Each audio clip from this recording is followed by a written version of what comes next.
Nossa saudação a todos. Hoje temos um convidado especial que vai participar de nosso programa, professor Isbelo da Silva Campos. Professor Isbelo, ele é dono de um currículo excelente. Vamos simplificar apenas, porque é um currículo muito vasto. Membro da Academia de Medicina do Rio de Janeiro. Mestre e doutor em Medicina na área de Pneumologia pela Universidade Federal do Rio de Janeiro. E exerceu funções que vocês vão ficar verdadeiramente admirados, porquanto foi membro e foi, digamos, consultor no cenário da asma da Organização Mundial de Saúde. Também foi membro do Comitê de Doenças Pulmonares da mesma organização. Além disso, foi integrante de um comitê de análise do Protocolo de Montreal da Organização das Nações Unidas, a ONU. Foi coordenador do Comitê de Asma da Sociedade de Pneumologia e Tisiologia do Rio de Janeiro. Isso é apenas os dados mais importantes e breves para anunciar um colega que eu reputo como de grande qualidade, grande professor, grande pesquisador e tem feito conferências maravilhosas. Sem dúvida, tem dado uma grande contribuição para o crescimento da medicina em todo o país. Já viajou o Brasil inteiro como membro da Fiocruz, instalando comitês, aperfeiçoando rotinas, de maneira que a medicina é muito grato a ele. Dr. Isbelo, o acadêmico Isbelo, vai falar sobre um tema interessante, inovador, embora um tema muito, já, digamos assim, que é muito utilizado, mas ele vai dar uma nova versão mostrando um novo olhar que ele tem acerca desse assunto. É diagnóstico precoce do câncer de pulmão, o que deveríamos estar fazendo. Então, vai fazer considerações sobre essa questão e tem ideias novas acerca de o que se pode aperfeiçoar em termos de diagnóstico do câncer pulmonar. Professor Isbelo, à sua disposição. Bom, primeiro, muito obrigado pelo convite e por essas palavras tão exageradas e generosas. Mas vamos conversar justamente sobre isso que você falou. Então, basicamente, a nossa conversa hoje será sobre diagnóstico precoce de câncer de pulmão. E como você adiantou também, eu vou tentar mostrar que a gente vem fazendo bem menos do que poderia estar fazendo hoje. E o que a gente vai poder estar fazendo num futuro muito próximo, eu espero, que vai melhorar muito essa busca de casos de câncer de pulmão. Bom, se a gente olhar esse tema, câncer, neoplasias, o cenário vem mudando ao longo das últimas décadas. A epidemiologia dos cânceres vem sendo modificada, as maneiras de fazer diagnóstico vêm sendo aprimoradas, as abordagens terapêuticas estão cada vez mais efetivas, num cenário em que a frequência dos cânceres vem mudando de posição hoje. E principalmente as abordagens terapêuticas. É aí que os maiores avanços têm acontecido na área do câncer. Mas eu vou ficar na área do diagnóstico. Se a gente olhar para os cânceres de um modo geral, a gente vai ver que há pouco tempo, no ano de 2020, estimava-se haver cerca de 18 milhões de casos de câncer no mundo. E a expectativa é que no ano de 2040 esse número aumente 10 milhões, ou seja, tenhamos 28 milhões de casos de câncer no mundo no ano de 2040. Grande parte dessas pessoas morre pelo câncer. Enquanto no ano de 2020 estimava-se algo em torno de 10 milhões de mortes anuais por câncer de pulmão, a expectativa é que daqui a 16 anos esse número já passe de 16 milhões de mortes anuais por câncer. Dentre os cânceres, eu vou focar rapidamente 4 deles aqui. Primeiro, o câncer de pulmão, traqueia e brônquios. que está entre as principais causas de morte por câncer no mundo. Em 2019, o câncer de pulmão matou 2 milhões de pessoas. E o fumo esteve associado a mais de 64% dessas mortes. O câncer de mama, por sua vez, foi a principal causa de morte por câncer em mulheres no ano de 2019. E esse câncer está muito associado às disparidades socioeconômicas do país. Se a gente pensar no câncer coloretal, esse número quase que dobrou nas últimas 3 décadas. É claro que a chamada fast food, essa comida gordurosa, frituras, tem um papel muito importante na maior prevalência de câncer de pulmão, assim como o fumo e o superuso do álcool. São os principais fatores de risco. Agora, algo que está trazendo muita preocupação na área das neoplasias é que o número de casos e de mortes por câncer em jovens e adolescentes vem aumentando. No ano de 2019, essa incidência de câncer em adultos, jovens e adolescentes foi maior nos países com maiores índices de desenvolvimento socioeconômico, enquanto que a mortalidade foi maior nos países com menores índices de desenvolvimento socioeconômico. Então, mais uma vez, a gente vê uma associação entre câncer e desenvolvimento efetivo, grande, como a gente vê morte por câncer associada a regiões em baixo índice de desenvolvimento. Perfeito. Considerando que o câncer, de um modo geral, tem exceções, ele é uma doença degenerativa ou proliferativa, né? E está muito bem relacionado à idade. Quanto mais vivemos, mais câncer teremos. Isso aí me parece um conceito correto. Interromper essa cadeia requer muito do diagnóstico precoce. Exatamente isso. Quanto mais vivemos, maior risco de desenvolver um câncer a gente vai estar exposto. A gente vai conversar agora especificamente sobre câncer de pulmão. Câncer de pulmão, como vocês podem ver na imagem, ele está intimamente associado ao fumar. O fumo é talvez uma das principais causas de câncer de pulmão e é disso que a gente vai falar agora.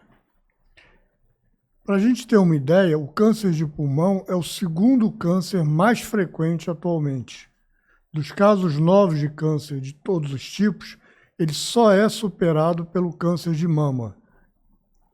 E já na morte, ele é o principal fator de morte.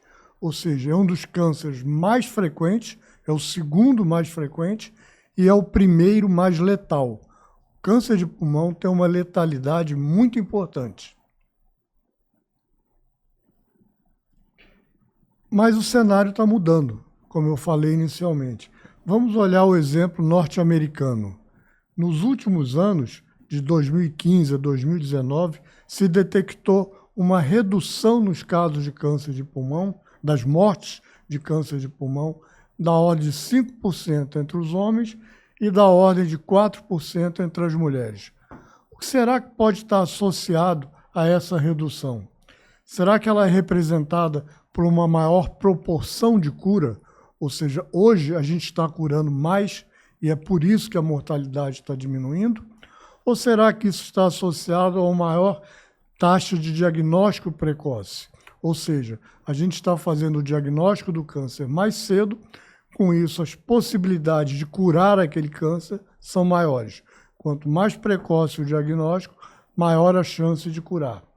Se a gente olhar a evolução da terapia do câncer ao longo dos anos, a gente vai ver que inicialmente, década de 70, nós só tínhamos quimioterápicos para tratar o câncer. A partir da década de 2000, começamos a ter as chamadas terapias-alvo e a imunoterapia. E isso vem crescendo, a gente está vendo agora na década de 20, que praticamente todas as formas de tratar câncer de pulmão estão no grupo das terapias-alvo, seguido da imunoterapia e, em terceiro lugar, pela quimioterapia. A outra possibilidade causal da redução das mortes por câncer de pulmão, que a gente viu agora nos Estados Unidos, pode estar associada à detecção precoce dessa neoplasia.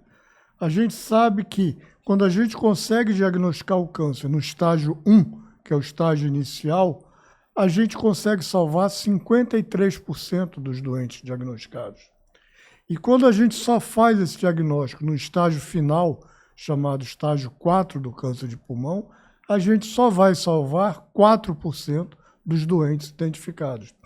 Então, essa imagem deixa clara que detecção precoce salva vidas se a gente está falando de câncer de pulmão. Então, é sobre a detecção precoce que a gente vai conversar agora um pouquinho. O que é previsto, o que é proposto em praticamente todo mundo? Rastrear os casos de câncer de pulmão através da tomografia computadorizada de dose baixa, com menor carga de radiação. A gente sabe que com isso a gente pode fazer uma detecção mais precoce do câncer de pulmão. Infelizmente, mesmo dispondo desse método em praticamente todos os grandes centros, ele é muito pouco lembrado, ele é muito pouco usado e a gente vê que apenas 7 em 8 adultos que teriam o perfil para fazer um rastreamento não fazem. Ou seja, a maior parte daquelas pessoas que tem um perfil de suspeição de câncer de pulmão, idade, predisposição genética, histórico familiar, fumante, etc., 1 em cada 8 é rastreado, os demais não são. No Brasil, ainda prevalece o conceito pelo qual a teleradiografia do tórax seria, digamos, a grande fonte de rastreamento. Não é isso mesmo? A tomografia. Não, a tomografia. Mas o que na prática se faz, em função de custos, as dificuldades de se ter uma tomografia, ainda se usa a teleradiografia. A teleradiografia, quando consegue vislumbrar uma imagem suspeita de câncer, já o é em uma fase avançada. É isso mesmo? É exatamente isso. Quer dizer, e foi por isso que vem sendo proposto ao longo do tempo a substituição da teleradiografia pela tomografia computadorizada. E é essa que é feita hoje de baixa dose. O que eu vou mostrar agora é que isso não é tão bom como se a gente achava que seria. E a gente precisa de mais outros instrumentos para o diagnóstico precoce, que são os que eu vou comentar a seguir. Então, vamos falar agora da tomografia computadorizada como instrumento de rastreamento de câncer de pulmão. Primeira pergunta que se fez quando se começou a usar esse método: qual a frequência ideal de fazer uma tomografia no indivíduo com risco para câncer de pulmão? Ou seja, acima de 50 anos, fumante, história familiar de câncer, exposto a substâncias ionizantes, etc. Então, aquele indivíduo que tem um perfil de risco que deve ser rastreado para câncer de pulmão, com que frequência esse exame deveria ser feito? A gente pode ver aqui 3 grandes, talvez os 3 maiores estudos que procuraram responder essa pergunta, e no seu conjunto eles mostraram que fazer a cada ano, fazer a cada 2 anos ou a cada 2 anos e meio não tem muita diferença. O que importa é fazer. E mostrou também, todos eles mostraram, que se feita um rastreamento por tomografia computadorizada, a gente consegue reduzir a mortalidade por câncer de pulmão por um pouco mais que 25%, quando comparado a indivíduos sem rastreamento. Agora vamos ver o outro lado desse rastreamento. Nessa imagem, vamos imaginar que nós temos 1.000 pessoas que fizeram durante 3 anos uma tomografia computadorizada de tórax a cada ano. Então nós estamos vendo uma sequência durante 3 anos de 3 tomografias de tórax visando o rastreamento de câncer de pulmão. Dessas 1.779 nunca terão qualquer alteração na tomografia, visível na tomografia. 180 delas vão precisar fazer um outro exame, talvez um PET-TC, talvez um outro, mas elas não terão câncer de pulmão. E esse rastreamento em 1.000 pessoas vai diagnosticar câncer de pulmão em 41 apenas, das quais 4 esses cânceres nunca teriam causado qualquer problema a ela. E, graças ao screening, apenas 3 delas não morrerão de câncer de pulmão. O que aconteceria se esse câncer não tivesse sido detectado por esse método de rastreamento? Então, o que a gente está vendo, em cada 1.000 pessoas rastreadas, 3 vão realmente se beneficiar. A gente não pode dizer que isso é um rendimento bom, embora seja o método que a gente tem hoje. Então, a gente tem que buscar coisas melhores do que simplesmente fazer uma tomografia. E o que é que a gente vê nessas tomografias de rastreamento? A gente vê uma diversidade muito grande de imagens e não necessariamente formas muito iniciais do câncer de pulmão. A gente pode ver também formas avançadas desse problema. E isso fere a definição do que é precoce. Se eu estou fazendo um diagnóstico de uma forma já avançada, mesmo tomografando todo ano, eu não posso dizer, em sã consciência, que eu estou fazendo um diagnóstico precoce. E se a gente lembrar que na situação do câncer, de um modo geral, ele começa com a alteração de uma célula. Essa alteração vai sofrendo um processo de carcinogênese, ele vai crescendo, crescendo, até virar esse monstro que a gente vê. E por que a gente não consegue fazer o diagnóstico lá naquela fase? Lá seria o real diagnóstico precoce. Mas vamos comentar um pouquinho da tomografia. O que seria o ideal? A gente conseguir olhar numa tomografia que, mesmo sob a visão dos mais experientes radiologistas, eles não vissem nada de anormal e a gente conseguisse apontar uma anormalidade nessa tomografia. Hoje isso é possível, graças à incorporação da inteligência artificial na análise radiográfica. Hoje, a tomografia computadorizada é feita com o auxílio de plataformas de inteligência artificial. E isso mudou radicalmente o cenário. Aqui a gente está vendo uma imagem. Esse estudo que ele está mostrando aqui foi um estudo que o Google fez de inteligência artificial na leitura de tomografias computadorizadas de tórax, visando o diagnóstico de câncer. A gente vê uma imagem que, pelos radiologistas, era suspeita de câncer, e na segunda imagem a gente vê uma imagem anormal, mas que os radiologistas diziam que não era câncer. E a inteligência artificial testada superou 6 radiologistas super experientes. E com isso foram se desenvolvendo plataformas de inteligência artificial para analisar tomografias. Nós vamos falar de tórax, mas isso vale para outras áreas do pulmão, do corpo. A Síbio, por exemplo, é uma dessas plataformas em que a gente está vendo o mesmo indivíduo tomografado no momento 0 e tomografado 2 anos depois. Quando a gente vê a tomografia 2 anos depois, a gente vê uma imagem muito característica de câncer de pulmão, ali ressaltada no fundo vermelho. Que quando a gente olha o mesmo indivíduo na tomografia feita 2 anos antes, a gente vê o ressalto ali em vermelho, só para mostrar que é daquela área que nós estamos falando. Mas a imagem é absolutamente normal. Ali não tem nada. Então, o Síbio consegue predizer com antecedência, numa imagem considerada normal, que em determinada área vai surgir um câncer, diz que tipo celular, que resposta terapêutica ele vai ter, que prognóstico ele vai ter. Isso nós já temos disponível hoje. Infelizmente, não é usado. E é isso que nós estamos buscando. Numa imagem de um pulmão absolutamente normal, ter um instrumento capaz de dizer, parece normal, mas não é. Ali tem uma imagem que vamos chamar de pré-tumoral. Ela ainda não é visível aos olhos humanos, mas ali já tem uma imagem de câncer de pulmão. E como é que a inteligência artificial consegue fazer isso?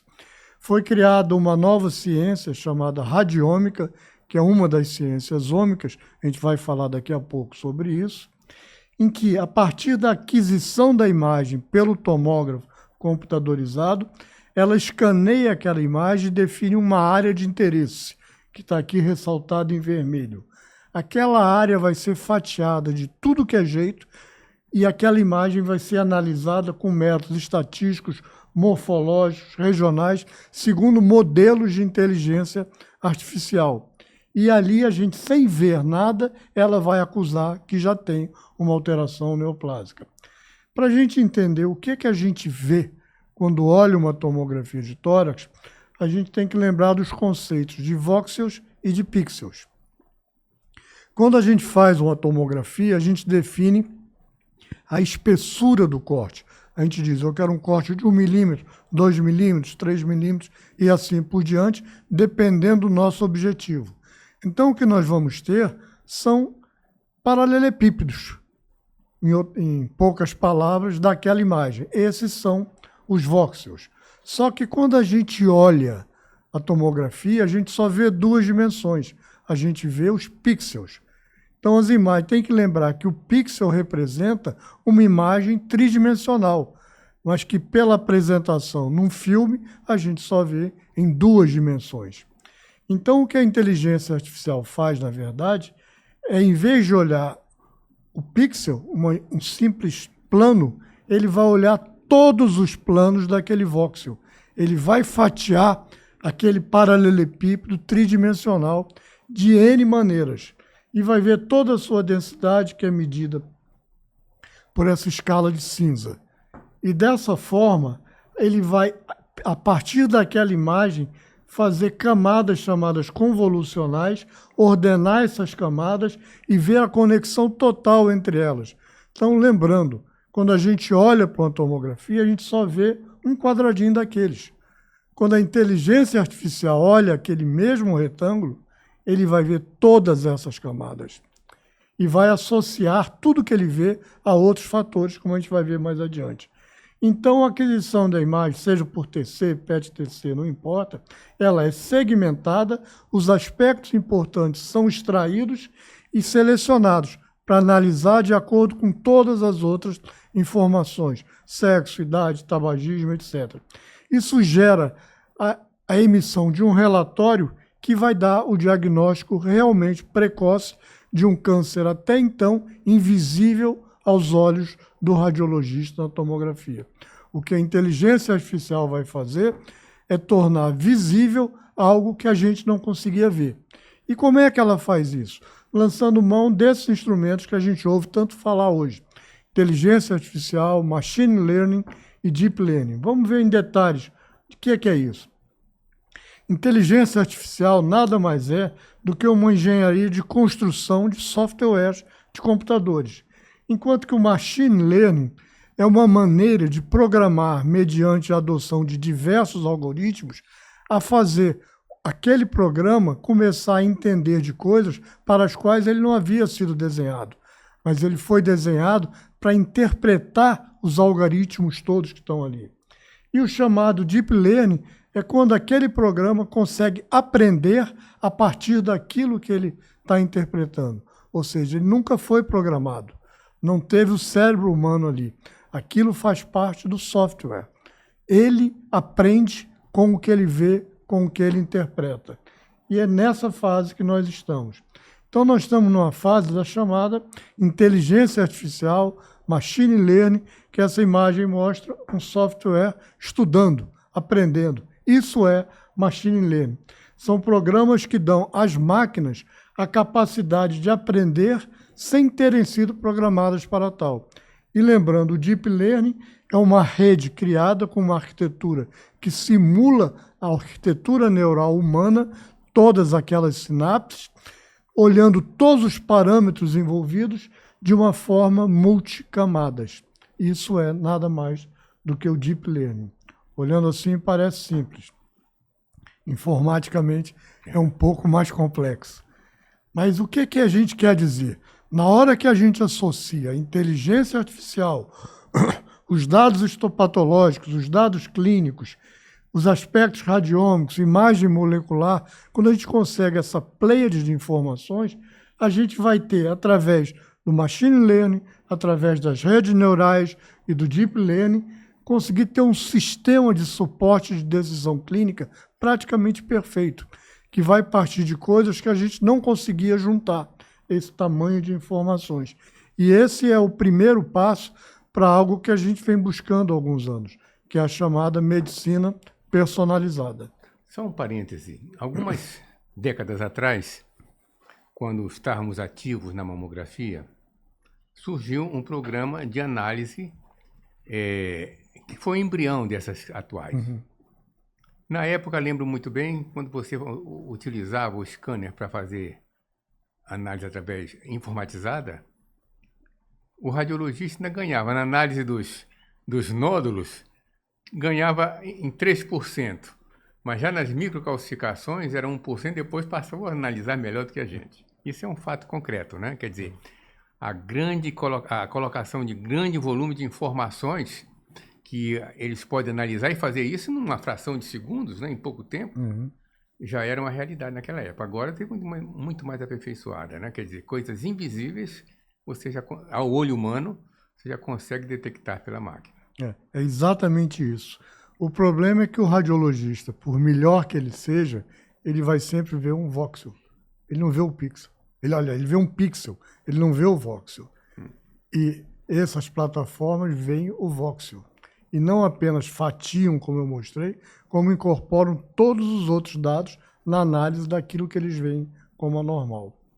Então, se a gente fosse conversar sobre diagnóstico precoce de câncer de pulmão, com o que a gente já comentou até o momento, a imagem mais correta seria essa. Em vez de apenas radiologia mais inteligência artificial na detecção precoce do câncer de pulmão. Só que outros personagens vêm surgindo no cenário médico. Um deles são as ciências ômicas. Aqui estão alguns exemplos de ciências ômicas, análise genômica, de radiologia, de proteínas, etc. Todas essas ciências chamadas ômicas, o que elas fazem de diferente? Elas analisam o funcionamento celular no nível micromolecular. Então, elas descem a um nível de análise que a gente não dispunha até algum tempo atrás. E é graças a isso que a gente tem as ciências ômicas, ainda disponíveis apenas em alguns serviços de grandes centros, mas elas vêm cada vez mais sendo mais democratizadas, mais disseminadas. E é muito importante que hoje, mesmo que eu ainda não disponha disso, que eu vou mostrar, eu já saiba que isso existe. Eu já cobre que isso seja instituído no meu serviço. E eu vou mostrar as vantagens. Então, o que são ciências ômicas? Quando a gente acrescenta o termo ômica a qualquer termo molecular, significa que eu estou fazendo uma avaliação global de um grupo de moléculas, e não apenas o comportamento de uma molécula per si. Então, cada tipo de dado ômica, tipicamente, vai dar N informações pertinentes com a doença em questão que eu estou querendo investigar. E todas as ciências ômicas estão largamente direcionadas por avanços tecnológicos. Quanto mais a tecnologia das ômicas está crescendo, e criou-se, por exemplo, no ramo da informática, o termo infodata, quando a gente fala de quaquilhões, de zilhões de dados para serem analisados, ele surgiu por necessidade das ciências ômicas, para que a gente tenha uma ideia da quantidade de dados analisados naquele milionésimo de segundo que você comentou há pouco. Isso é ciências ômicas, isso é biodata, isso é já o presente em alguns locais. E a gente quer que isso seja o futuro a curto prazo. Quais são os principais escopos das ciências ômicas? Determinar marcadores de processos de doença. Se vocês imaginem, antes que a doença exteriorize qualquer sinal clínico, eu já ser capaz de detectar um marcador que diz que ela vai surgir, que diz a que remédio ela vai responder, que prognóstico ela vai ter. Isso é um dos escopos das ciências ômicas. Diferenciar mecanismos biológicos de processos patológicos em grupos controles. Em algumas situações, a gente tem uma série de exames clínicos frente a um paciente e é difícil dizer se aquela alteração é anormal ou é apenas um resultado diferente daquela faixa de normal. As ciências ômicas têm que ser capazes de diferenciar. Entender melhor esse fluxo de informação desde a causa original da doença, uma causa genética, ambiental, microbiômica e assim por diante, até as consequências funcionais relevantes. Detectar tudo isso antes que isso esteja ocorrendo. Marcadores que mostrem isso. E a gente sabe hoje que as ciências ômicas constituem um marco para a chamada medicina de precisão. Medicina de precisão não existe sem ciências ômicas. Como a medicina personalizada não vai existir sem a medicina de precisão. Então, se todos nós buscamos a medicina personalizada para dar um cuidado melhor aos nossos pacientes, a gente tem que evoluir nessas áreas. E essas áreas vêm evoluindo, e é isso que eu vou mostrar. Aqui apenas alguns exemplos de algumas ciências ômicas para a gente entender o que elas buscam. Por exemplo, a genômica analisa o sequenciamento do DNA, o perfil genético, o mapeamento genético, tecnologias de DNA recombinante, análise estrutural e funcional do genoma. Então, vocês imaginem uma ciência toda voltada para decifrar e interpretar o DNA, assim como a transcriptômica, que vai analisar o sequenciamento do RNA, assim como a proteômica, que vai identificar aquelas proteínas geradas, quais são marcadores de que doença, de que problema, e assim por diante. Metabolômica, analisando os metabolomos gerados pelas células e vendo que marcadores eles podem significar, e assim por diante. Então, quando a gente pensa, voltando para a oncologia, voltando para o câncer de pulmão, vocês imaginem esse enorme conjunto de dados que as ciências ômicas vão nos possibilitar, associados à inteligência artificial, associados ao raciocínio clínico. Aí a gente vai ter as chamadas camadas de ômicas. Aqui a gente tem uma imagem que simula aquelas mesmas camadas que a inteligência artificial faz na tomografia para analisar cada voxel. Aqui a gente faz camadas de ômicas para fazer análise prospectiva. E a gente reduz toda essa dimensionalidade das camadas ômicas usando o Deep Learning. Olha a inteligência artificial sendo usada na interpretação dos dados obtidos com as ciências ômicas. Com isso, a gente vai gerar as impressões digitais multiômicas. A gente vai gerar todas as informações necessárias para uma classificação de todo e qualquer câncer. A gente vai gerar modelos de modelagem clínica, prever prognósticos, prever respostas terapêuticas muito antes que a gente esteja vendo a imagem daquele câncer. E é disso que a gente está falando hoje. E isso é tão importante, mas tão importante, que já existe uma proposta de alguns autores que a medicina mude de nome. Em vez de medicina, ela passa a ser chamada de medômica, mostrando a importância que as ciências ômicas têm na prática médica de um modo geral. Então vamos imaginar isso. Esse é o cenário ideal, em que a gente junta, através das ciências ômicas, a gente analisa dados biológicos, sejam tecidos, seja o soro, a gente usa as ômicas múltiplas, aquele fatiamento de ômicas que eu mostrei, a gente usa a inteligência artificial na análise da tomografia computadorizada, então os dados de imagem, o prontuário vai trazer todos os dados, a inteligência artificial juntando isso tudo, juntando dados ômicos, dados de imagem, dados de prontuário, analisando os fatores de risco. Esse é o papel da inteligência artificial no diagnóstico precoce do câncer de pulmão. Então, cada vez mais, a gente vê pessoas com medo da inteligência artificial. Ela não é nada para botar medo, ela é para trazer felicidade, que a gente com certeza vai ter uma prática médica muito melhor na hora que a gente souber utilizar esses dados no nosso dia a dia. Eles são realmente uma grande ajuda, vão ser uma mão eletrônica para ajudar o nosso dia a dia. Naturalmente, o que você está falando é um avanço inquestionável. E também não tem espaço para retornar. É daqui para frente, né? E eu digo que o radiologista vai ficar como um gerenciador do exercício da obtenção dessas imagens e fazer uma primeira interpretação. Mas a precocidade, como você está falando, ou seja, não vai demonstrar a imagem na tomografia e a aplicação da inteligência artificial já vai conseguir revelar alterações.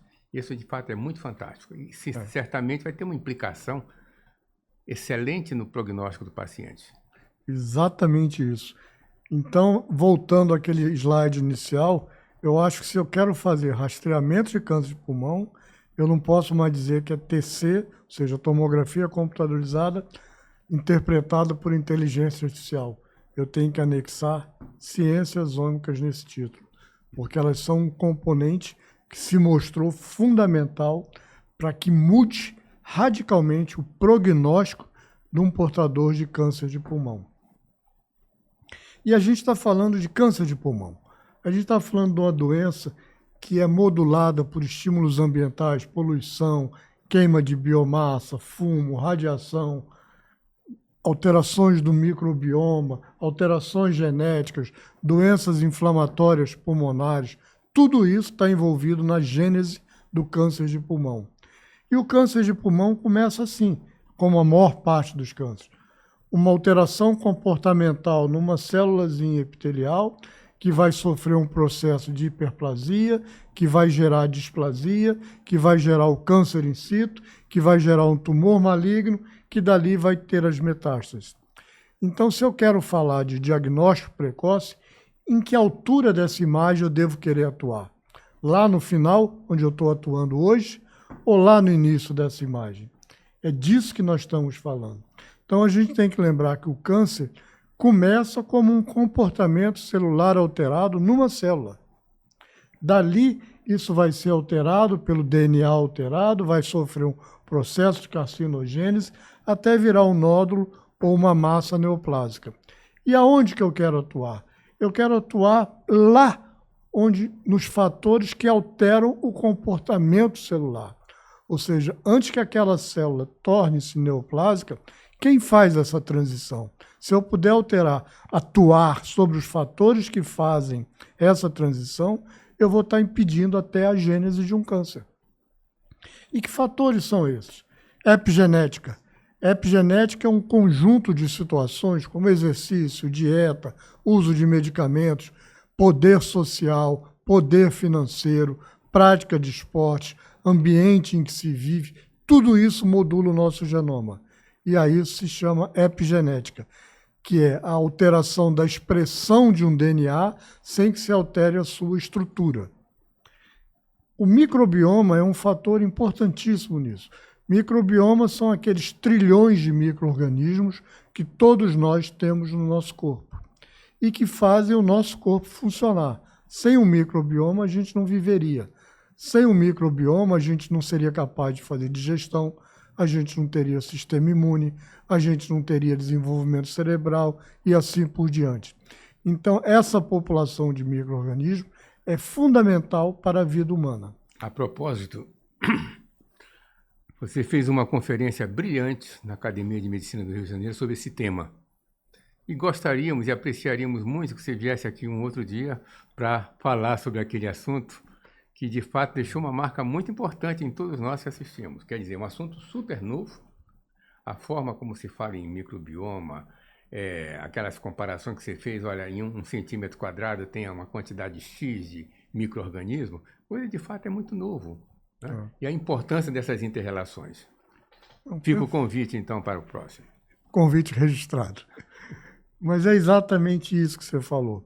O microbioma, que é algo que a gente agride cotidianamente, seja com o uso de antibióticos, seja com a dieta inadequada, seja com a falta de prática de exercícios físicos, são muitos fatores que envolvem e modulam o nosso microbioma, provocando desequilíbrios entre as diferentes populações de micro-organismos. Esses desequilíbrios são chamados de disbioses. E hoje, as disbioses estão associadas a pelo menos 90% das doenças que acometem o homem. Para se ter uma ideia da importância, como você ressaltou agora, do microbioma na nossa vida. Mas outros fatores são importantes, principalmente nesse processo de modificação do comportamento celular. Aí a gente tem fatores como conteúdo de exossomos, como microRNA, que vão gerar lesão de DNA, perda de checkpoints, inativação daquela parte do nosso genoma responsável pelas nossas defesas contra o câncer, vão ativar oncogenes, ou seja, vão produzir câncer. Então, se a gente consegue, antes de chegar nessa última etapa, em que a gente já tem o câncer instalado, a massa ou o nódulo, se eu conseguir interferir naqueles agentes que promovem essa mudança de comportamento celular que vai gerar o câncer, eu vou estar realmente, muito mais do que fazendo um diagnóstico precoce, eu vou podendo, em algumas situações, até evitar a geração daquele câncer. E que fatores-alvo seriam esses? Eu já comentei sobre a importância da epigenética na modulação do nosso genoma e ali as disbioses, ou seja, os desequilíbrios entre as diferentes proporções de micro-organismos. O microRNA, a ação de antioxidantes, vão levar a fatores chamados de carcinogênese, de um modo geral, lesão do DNA, perda de checkpoints, etc., que vai levar lá no final da estrada a uma multiplicação celular descontrolada, ou seja, aquilo que a gente chama de câncer. Então, se eu quero fazer um diagnóstico nessa fase em que está sendo promovido a mudança do comportamento celular, seria ótimo se eu pudesse fazer um exame de sangue que me mostrasse marcadores disso. E isso se chama de biópsia líquida, hoje.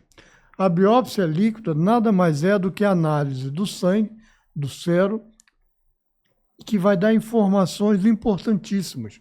Vai falar de células tumorais circulantes, vai falar de vesículas extracelulares compreendendo instrumentos de geração de oncogênese, vai falar de metabólitos que promovem oncogênese, vai falar de microRNA ali no sangue que vão promover oncogênese. Então, no exame de sangue, na hora que eu desenvolver métodos que me permitam identificar alterações de DNA, alterações de célula tumoral circulante, microRNA, exossomos, daí em diante, eu vou ser capaz de fazer o que hoje eu só faço com tecido do tumor. Eu preciso biopsiar o tumor para ter uma análise mais profunda. O que nós estamos vendo é que isso daqui a pouco não vai ser tão necessário. Um exame de sangue vai ser capaz de me permitir fazer uma análise do DNA de todo o processo de oncogênese, análise da metilação do DNA, por exemplo, e de uma forma com a sensibilidade muito mais alta do que aquela que o microscópio permite e minimamente invasiva. Eu não estou falando de biópsia, eu não estou falando de tirar um pedaço do tumor, estou falando de colher um pouquinho de sangue e examinar. É disso. Então, nos programas de rastreamento vai ser muito mais simples. É claro que o custo envolvido nisso é alto, muito alto, e a gente vai entrar em discussões de farmacoeconomia, daí por diante de economia em saúde. Mas se a gente pensar em oncologia, qualquer das etapas, o custo é muito alto. O custo dos medicamentos oncológicos é muito alto. Ele gira hoje em torno de 100 bilhões de dólares por ano. É o incremento do custo do tratamento com terapia-alvo, com imunoterapia, por exemplo. Então, se a gente consegue, numa escala de rendimento muito maior, por um custo que certamente será menor, apesar de alto, do que o custo dos medicamentos usados no tratamento do câncer, eu vou poder fazer um diagnóstico e salvar vidas a um preço bem menor e de uma maneira muito mais efetiva e realmente precoce. Então, quando eu falo de biópsia líquida, que é um procedimento muito simples, é só tirar sangue, nada mais. E pode fazer, inclusive, em outros fluidos do corpo. E nessa amostra, eu vou procurar DNA livre, DNA de células tumorais, vou procurar células tumorais circulantes, vou analisar os tipos de microRNA, nós vamos falar sobre isso, nós vamos analisar os exossomos circulantes, nós vamos procurar plaquetas tumor moduladas, ou seja, N marcadores fiéis de neoplasia. E como eu vou mostrar mais adiante, não apenas marcadores de dizer que tem câncer ou não tem câncer, marcadores que permitam, mais do que um diagnóstico precoce, uma predição diagnóstica, uma predição da evolução daquele tumor, que medicação ele responde, que medicação ele não responde, e vamos ter um monitoramento muito mais efetivo do que a gente dispõe hoje em dia com esses instrumentos.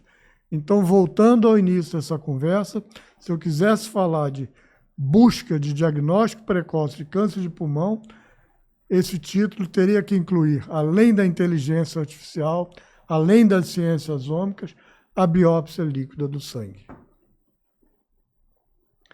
Então, de que é que nós estamos falando? Nós estamos falando de sair do simples uso de uma tomografia computadorizada para o uso de uma tomografia computadorizada lida através de plataformas de inteligência artificial, que conseguem dizer anos à frente aonde vai surgir o câncer, que câncer, a que ele vai responder, que prognóstico ele vai ter.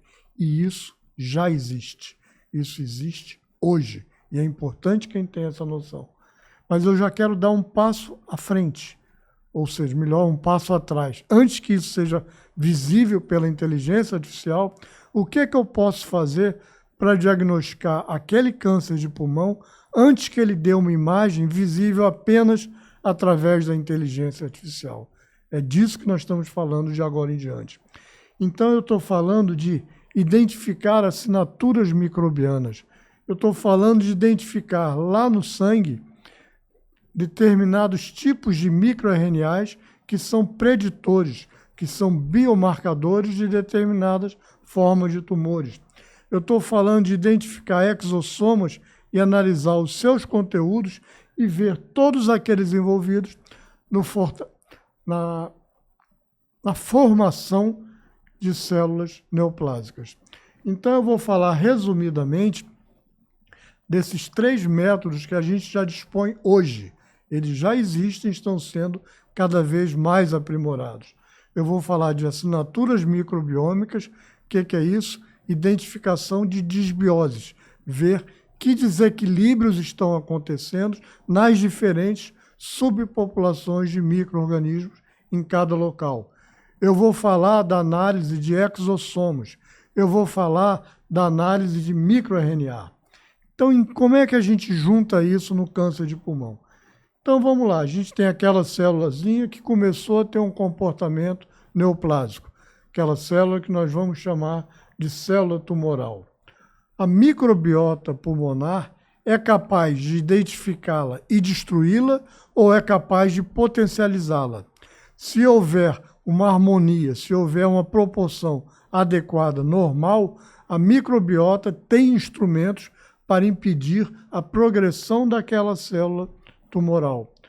Ao contrário, se existe a disbiose pode favorecer o desenvolvimento daquela célula e a sua propagação. E a exposição crônica do tabaco é um fator de disbiose da microbiota pulmonar.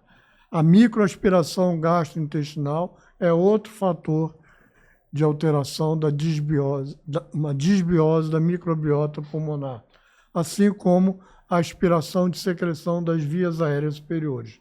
Então, quando a gente coloca isso em conjunto no pulmão, a gente vai ter aquele pequeno número de células alterando o seu comportamento, sofrendo um processo de carcinogênese e vai ter uma alteração sobre todo o sistema imune. O sistema imune foi desenhado para bloquear essa carcinogênese. Só que alterações da microbiota pulmonar vão bloquear aqueles mecanismos de defesa e, ao contrário, vão estimular aqueles oncogenes. Então, bloqueiam as nossas defesas anti-câncer e estimulam a propagação do câncer, a tumorigênese. Tudo isso vai acontecer simplesmente por um desequilíbrio na microbiota pulmonar. E aí a gente entende por que o cigarro causa câncer. A gente só falava da inflamação, da alteração do comportamento celular. Mas o fumo também é um fator importantíssimo de desbiose da microbiota pulmonar. Então ele não está apenas inflamando células, ele está alterando todas as defesas daquelas células contra o câncer. Ou seja, o conceito de que no corpo humano tem sistemas que o defendem e sistemas que agridem uma vez que sejam eliminados. Isso aí continua sendo real, né? Mais ou menos isso. Ele tem sistemas que nos defendem, Mas se esses sistemas forem modificados por agressões, aí eles deixam de funcionar para o bem e passam a funcionar para o mal. Isso mesmo. Então, aqui em resumo, o que a gente chamou de assinaturas microbianas nada mais é do que isso. Identificar que desbiose gera que problema. É óbvio que a dificuldade envolvida nisso é absurda. Nós estamos falando de diferentes microbiotas no corpo, microbiota intestinal. Quando eu falo da intestinal, a que está lá no início é totalmente diferente da que está no meio do caminho, que é totalmente diferente da que está no fim. Então, se eu colho um exame de fezes, que microbiota intestinal eu estou vendo? Então, tudo isso são dificuldades que vão ter que ser superadas. A análise das microbiotas vai ser uma coisa dificílima. E vocês podem imaginar o tamanho amostral, o número de vieses de confusão associados a uma análise que procura identificar as proporções normais das microbiotas em cada porçãozinha do nosso corpo. Porque elas variam de cantinho para cantinho, são diferentes. Mas a gente vai chegar lá, a esperança é essa. E ao chegar e identificar que desbiose faz o quê, essa desbiose vai ser rotulada como uma assinatura microbiana. E ela vai ser usada para dizer que a doença vai surgir ou que a doença já surgiu, para dizer que prognóstico ela tem, que resposta terapêutica ela tem. Tudo através da análise desses micro-organismos, para entenderem a importância que isso tem na medicina a partir de agora. E é claro que esse tipo de análise é super complexo, nós estamos falando de trilhões de micro-organismos, de bilhões de possibilidades matemáticas de organização, de proporções. Então, sem as ciências ômicas, a gente nunca vai desvendar isso. Então, as ciências ômicas estão sendo já hoje muito usadas tanto na busca como na integração dos dados de transcriptômica, de proteômica, de metabolômica, ou seja, analisar cada proteína gerada, cada metabólito gerado e ver o que ele pode informar acerca de uma doença, seja ela um câncer, seja ela o que for. A outra coisa que a gente tem que lembrar, as células conversam entre si. As células se tocam e trocam conteúdo, como as células liberam vesículas que vão alterar, informar outras células de outras situações, modificar seu comportamento, etc. Então, essas microvesículas são aquilo que a gente chama de exossomas. E o que são os exossomas? Nada mais são do que o modo das células se comunicarem. Então, são os exossomas que mantêm as nossas células totalmente conectadas. O que uma faz, ela informa a outra, ela altera o comportamento da outra através dos exossomos. Então, nós temos exossomos que são gerados no citoplasma e microvesículas geradas na parede celular. Eles podem ter o conteúdo mais variado possível. Lá dentro eu posso ter proteínas endossomiais, eu posso ter RNA, eu posso ter DNA, eu posso ter microRNA, eu posso ter praticamente tudo que existe dentro de uma célula, dentro de uma microvesícula que ela produz. E isso, através dos exossomas ou das microvesículas, vai ser espalhado para outras células. E as paredes dessas vesículas, dos exossomas, têm um desenho tal que faz com que ela tenha o seu alvo específico. Para que célula aquele exossoma se destina. Então, a captação dessas vesículas, desses exossomos, vai depender da formatação das suas paredes.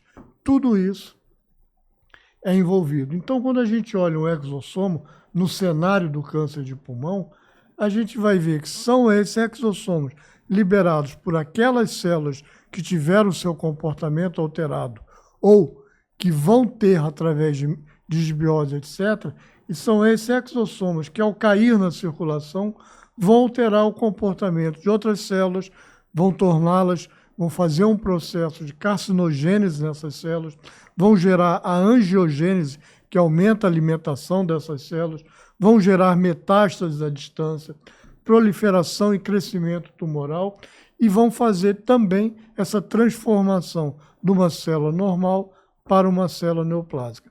Tudo isso é feito através dos exossomos. E para que a gente entenda que nós estamos falando de coisas já identificadas, já conhecidas, que vêm sendo estudadas, aqui estão alguns exemplos de alguns marcadores identificados dentro de exossomos no câncer de pulmão. Então eu tenho, quando eu analiso aqueles exossomos, se eu identificar qualquer um daqueles que estão lá como biomarcadores prognósticos, qualquer um daqueles microRNAs ali listados, uma vez identificado, eu sei como aquele câncer de pulmão vai evoluir. Eu tenho uma série de outras substâncias que vão servir de biomarcadores diagnósticos do câncer de pulmão. Eu tenho uma série de outras substâncias dentro dos exossomos que vão mediar a resistência aos fármacos, vão modular as respostas imunes contra o câncer, vão atuar como veículos de liberação dos fármacos, promover o crescimento e a proliferação de células, promover a angiogênese, promover metástase. Então, gente, lembrem, nós estamos falando de um exame de sangue. Nós estamos falando de procurar naquele sangue exossomos e identificar o conteúdo desses exossomos. E vamos ter todas aquelas informações. Aqui alguns exemplos de alguns conteúdos de exossomos, no caso microRNAs e proteínas, que já são usados como biomarcadores de câncer de pulmão.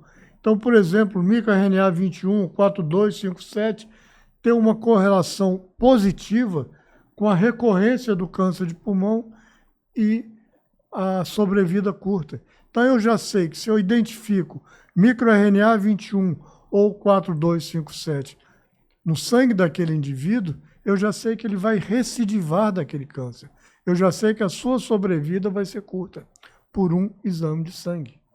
E assim por diante, todos aqueles microRNAs, cada grupo dando informações, se vai dar um câncer não pequenas células precoce, se eu identifico o microRNA 126.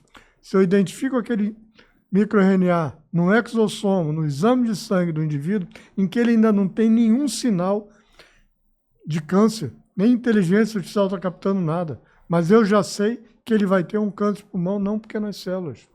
Simplesmente porque ele já tem aquele instrumento de modificação do comportamento celular presente. Isso vale para proteínas, como vocês podem ver aí no quadro. E o que é melhor, isso é um exame já demonstrado, a chamada espectroscopia ampliada de Raman, que mostra que todas aquelas informações que eu só teria se biopsiasse o tumor no pulmão, eu vou ter por um exame de sangue. Isso já está comprovado. Então, a fidelidade desse exame é total. Não, eu preciso tirar um pedaço do tumor para ter certeza. Não precisa. Você vai ter a mesma certeza fazendo um exame de sangue. E na hora que a gente usa essa biópsia líquida e analisa esses exossomos, eu vou poder prever tudo isso, que resistência à droga ele vai ter um escape imune tumoral ou não, ele vai ter metástase ou não, tudo isso simplesmente identificando o conteúdo dos exossomos no exame de sangue. O outro elemento que a gente está trazendo para essa conversa, o microRNA. O microRNA ele pode ser dosado tanto no tecido quanto nos fluidos corporais. E a gente vai ver que eles são excelentes marcadores diagnósticos, prognósticos e terapêuticos. Eles dizem se a doença vai surgir, assim como eles dizem o prognóstico que o indivíduo vai ter e a que medicação ele vai responder. E o que são esses microRNAs? Os microRNAs são produzidos no núcleo da célula, encaminhados por microvesículas e saem da célula, sejam dentro de exossomos, seja dentro de microvesículas, sejam ligados ao colesterol HDL. Então, a gente vai ter microRNA circulante produzido na célula, dosável dentro de exossomos, dentro de microvesículas ou simplesmente ligados ao colesterol. E o que é esse microRNA? É algo que toda célula faz, existem centenas de microRNAs já identificados, e cuja função principal é alterar a transcrição do RNA mensageiro. O RNA mensageiro é desenhado no DNA e vai ser liberado para promover tal comportamento em tal célula. essa mensagem que ele vai levando é modificada pelo microRNA. Então, o microRNA ou acaba com essa mensagem, ele faz uma repressão da transcrição, ou ele altera essa mensagem. Em outras palavras, aquele comportamento celular desenhado pelo DNA vai ser modificado. Aquela célula não vai ter mais um comportamento normal e, como nós estamos falando de câncer, ela vai ter um comportamento neoplásico. Se eu estivesse falando de diabetes, ele vai ter um desenvolvimento para diabetes e assim por diante. Em relação, professor Lisberto, a câncer de outras origens, vamos considerar o câncer de tireoide, o câncer ósseo, o câncer de outros órgãos, já estão também a caminho ou já estão definidos muitos microRNAs que pudessem denunciar um câncer no cérebro, por exemplo? Já. Essa definição já existe para um grande número, mas os métodos de detecção ainda são métodos ultra sofisticados, muito caros. Então, a gente só vê essas coisas sendo feitas, principalmente em institutos de pesquisa, em serviços desenhados e equipados para poder fazer esse tipo de detecção. Mas isso está sendo pouco a pouco. Agora, o outro lado da moeda, que é o uso dessa informação, é que é praticamente zero no nosso dia a dia. E é disso que nós estamos conversando. Nós já temos instrumentos que poderiam modificar em muito os nossos métodos de busca de diagnóstico de câncer ou de outras doenças, mas a gente ainda está, por mais que a gente possa pensar que tomografia computadorizada é algo muito avançado, quando a gente olha para isso, a gente está no período paleolítico. A gente ainda está muito atrás. A gente já tem instrumentos, a gente já tem recursos que vão permitir um rastreamento muito antes de sinais precoces da doença. E a gente ainda não está usando. Isso que eu estou falando ainda não está transposto para a nossa prática clínica na maior parte do mundo, a não ser em serviços de pesquisa. Aqui, para a gente ver, então, uma célula cancerosa vai liberar diferentes microRNAs que vão ser capazes de gerar angiogênese, tumorigênese, invasão vascular, interação com outras células, inibição do crescimento, aumentar o tumor, supraexpressão daquelas proteínas, todos esses comportamentos anormais vistos no câncer, nascendo a partir do microRNA formado equivocadamente, de uma alteração daquele microRNA no comportamento da célula para que ele se destina. E a gente vê, então, que já alguns exemplos de microRNAs identificados associados a algumas situações do câncer de pulmão. Por exemplo, no câncer de pulmão, há um escape da nossa imunidade anticâncer. Nós temos uma imunidade para bloquear o desenvolvimento de células oncológicas. E algumas células escapam desse controle imune. Por que elas escapam? Porque houve a ação do microRNA 146, 152, pelo menos esses são dois já identificados. E assim como o metabolismo energético de uma célula neoplásica é muito maior do que o metabolismo energético de uma célula não neoplásica. Quem é que aumenta essa energia dentro da célula? Alguns microRNAs.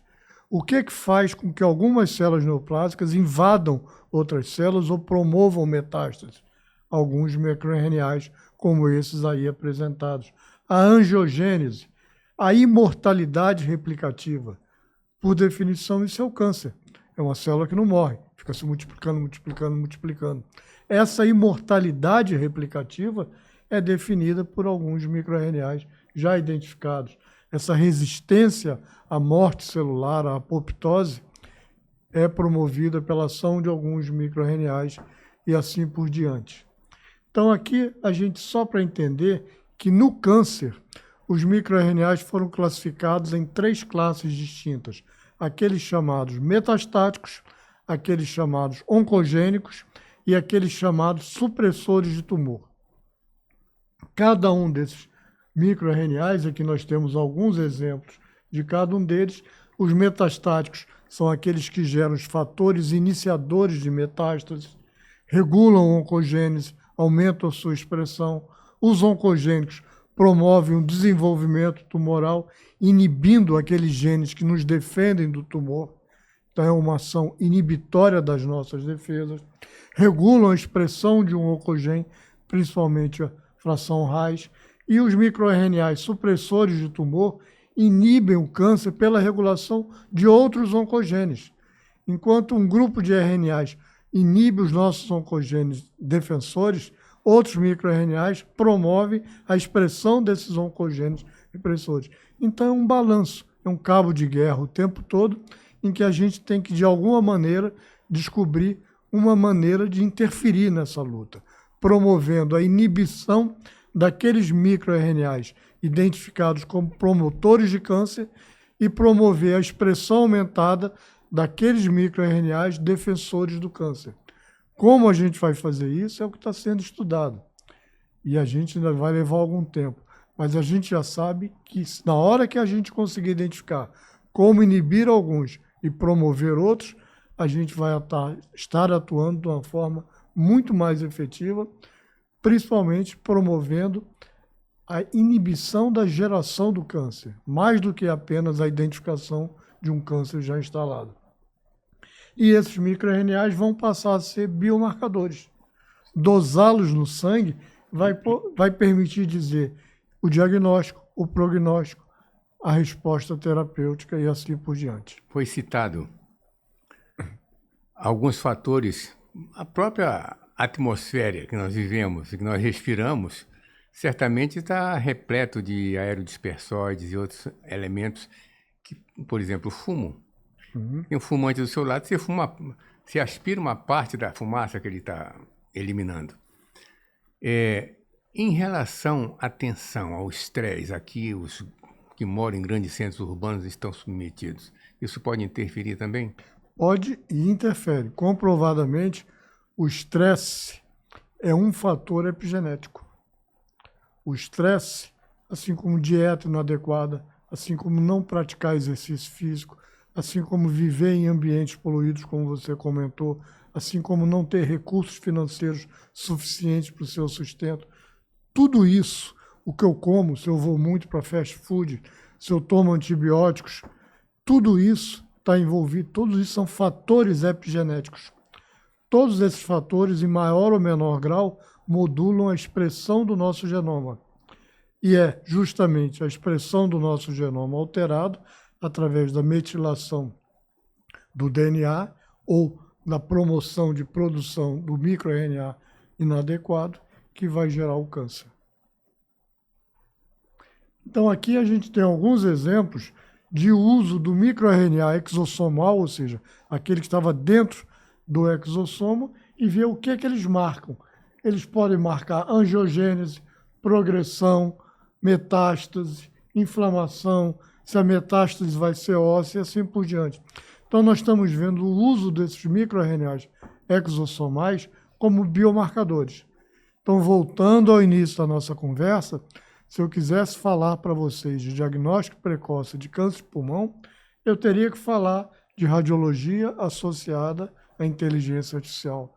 Eu teria que falar dos dados informados através das ciências ômicas para uso no diagnóstico, no prognóstico. Eu estaria falando de biópsia líquida, buscando exossomos, buscando microRNAs, estaria falando de identificação de disbioses, para aí sim fazer um diagnóstico precoce de câncer de pulmão. Então, é algo muito maior do que a gente faz hoje em dia. E na hora que a gente tiver esses componentes, esses atores atuando juntos conosco, na chamada medômica, a gente vai ter informações de microbioma, informações da radiômica, informações demográficas e fisiológicas, dados clínicos, dados obtidos através da análise de microRNA e de exossomos, ou seja, dados fornecidos pelas ciências ômicas. E essa enormidade de dados só pode ser analisada usando a inteligência artificial. Então, para fechar a nossa conversa, é esse conjunto gerido por software de inteligência artificial que vai promover o real diagnóstico precoce do câncer de pulmão, como a gente gostaria, muito antes de até mesmo uma tomografia interpretada através de inteligência artificial, dizer aqui, daqui a 4 anos, vai ter um adenocarcinoma. Eu quero, antes que isso aconteça, já dizer, esse indivíduo vai desenvolver no futuro um adenocarcinoma, porque ele já tem um microRNA tal atuando, e ter uma maneira de inibir esse microRNA. Aí sim a gente vai estar fazendo o nosso real papel. Obrigado. Muito bem, impressionante essa exposição sua. Quer dizer, são assuntos que não fazem parte do nosso dia a dia. Vamos passar a fazê-lo na medida em que se exercitar mais o diagnóstico precoce, no caso que nós estamos tratando hoje, o diagnóstico precoce do câncer de pulmão. Certamente o resultado vai ser excelente, né? Você poder diagnosticar precocemente, poder bloquear a partir dessas informações o desenvolvimento celular, eu acho que é uma coisa absolutamente desejável e impressiona muito. Agora, a sua, digamos, impressão em relação à colocação em prática dessa metodologia toda. Tem previsão aqui no Brasil, por exemplo, é um método inicial, é caro, né? E creio que poderia, digamos, fazê-lo no início em pessoas de risco, onde a epidemiologia pudesse dizer, esse grupo aqui tem risco maior, vamos começar com ele. A minha impressão mais certa é que eu não vou estar vivo para ver isso sendo usado. Mas é justamente isso que você disse. Você viu que naquela última imagem a gente tem os dados demográficos. Eles vão ser fundamentais, porque os dados demográficos espelham, de uma certa forma, a expressão alterada do genoma. Saber se ele fumava, se ele fazia isso, se ele se expunha àquilo. Tudo isso vai ser usado para esse diagnóstico que a gente quer. Agora, eu mostrei uma quantidade grande de instrumentos, sejam análise de exossomas, microRNAs, assim por diante. Esses instrumentos estarem na prática clínica de um serviço não muito sofisticado, quanto tempo vai levar para isso? Eu não sei. Décadas, certamente décadas. Conforme eu disse há pouco, eles só existem hoje em instituições visando pesquisa. O próximo passo é eles serem incorporados à prática hospitalar, à prática ambulatorial. Qual a distância, qual o tempo entre o que já se sabe estar no laboratório, estar no hospital? Eu acho que ainda vamos levar algumas décadas. Bom, como essa questão está correndo em uma velocidade muito grande, eu acredito que nós estaremos vivos para ver, para testemunhar o que você está falando hoje. E, de fato, a impressão que dá é algo para um futuro um pouco distante da nossa realidade. Todavia, está tudo muito, digamos, o interesse, quando se coloca aí, o interesse além da saúde humana, do biológico, do bem-estar, tem um interesse financeiro das pessoas que pesquisaram e das empresas que constituem, digamos, um instrumento para levar essa metodologia até nós. Por isso que eu creio que nós possamos estar ainda vivos para ver institutos formados ou implantados no diagnóstico precoce e na cura dessas afecções. Professor Isbelo. Tomara, eu compartilho o seu otimismo. Quero dizer... Eu espero que você veja isso acontecendo. E aí você até diga, o Isbelo, quando estava vivo, já dizia isso. É verdade. Eu espero dizer também, e quero dizer da importância da sua participação nesse programa, a todos que tiveram a oportunidade de assistir essa bela conferência, essa linda participação de um colega estudioso e que vem trazendo aqui o que há de mais novo na metodologia e o que é desejável para se fazer o diagnóstico precoce do câncer de pulmão. É uma conferência brilhante, espero que todos possam assistir através do canal médico e curta o canal. Faça, digamos, um comentário e compartilhe. Não fique com esses conceitos, esses ensinamentos só para você. O professor Isbelo, um grande estudioso, está transmitindo tudo o que aprendeu, está transmitindo para nós, né? E certamente, através desse canal, mais de 50 mil médicos terão acesso no presente momento, e a tendência é aumentar, né? E mais, a possibilidade de extravasar os limites do Brasil através dessas traduções que vão ser feitas usando a inteligência artificial. Você tanto falou aqui, né? Inteligência artificial vai ser a bola da vez, né? Muito obrigado, então, a todos. Tenham um bom aproveitamento da aula de hoje.